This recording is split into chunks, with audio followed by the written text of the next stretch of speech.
Highway के उसी सुनसान रास्ते से एक ट्रक जा रहा था। रात के अंधेरे में सफेद साड़ी पहने अचानक एक औरत ट्रक के सामने आ जाती है। ट्रक ड्राइवर उसके नजदीक पहुंचकर ब्रेक लगाता है। वो औरत हाथ देकर कहती है, भाई साहब, हाईवे पर ही 10 किलोमीटर आगे मेरा गांव पड़ता है, मुझे वहां पहुंचने में मेरी मदद कीजिए। हाँ ठीक है मैडम, आकर बैठ जाइए। औरत गाड़ी पर आकर बैठ जाती है और कहती है, भैया तुम गाड़ी ठीक से नहीं चला रहे हो, लगता है तुम ड्राइवर नए हो। एक तो मैंने आपको गाड़ी पर बैठाकर गलती की और आप मेरे ही बारे में गलत बोलती जा रही हैं। अरे इतना ही डर है तो मैं गाड़ी रोक देता हूँ, आप उतर जाइए। उतरने की बात करता है? अगर मैं ट्रक से नीचे उतरी तो तू भी मेरे साथ चलेगा।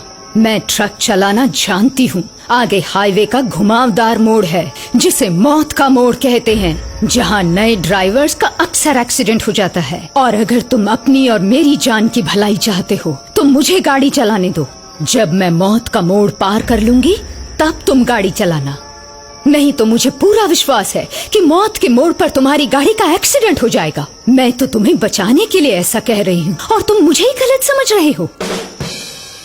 अच्छा तो ये बात है, फिर तो आप ही गाड़ी चलाइए, मैं भी थोड़ा आराम कर लेता हूँ।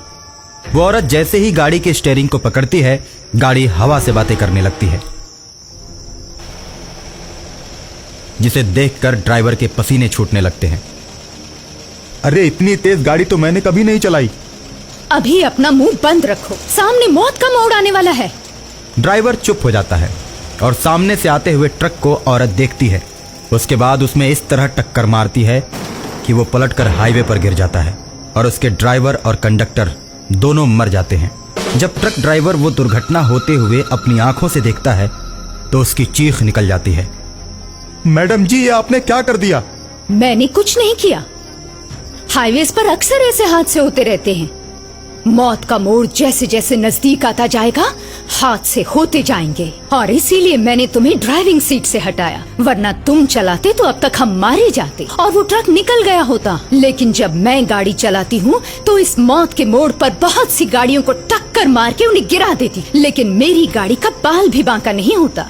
वो तो शुक्र है कि मैं तुम्हें मिल गई, वरना तुम और गाड़ी दोनों गायब हो जाते। इसलिए कहती हूँ कि चुपचाप बैठो, मेरा दिमाग घुमाने की कोशिश मत करो। एक तो ये रास्ता उबड़ खाबड़, दूसरी तरफ ये घुमावदार मोड़, और तीसरी तरफ तुम।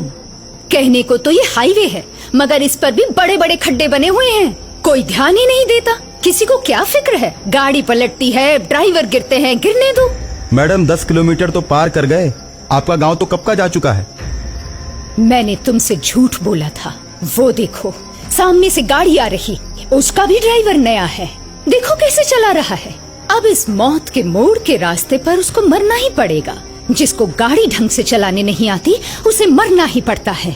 ऐसा कहकर सामने से आने वाली गाड़ी को टक्कर मारकर खाई में गिरा देती है। ड्राइवर आश्चर्यचकित रह जाता है। देखो ये भी गया।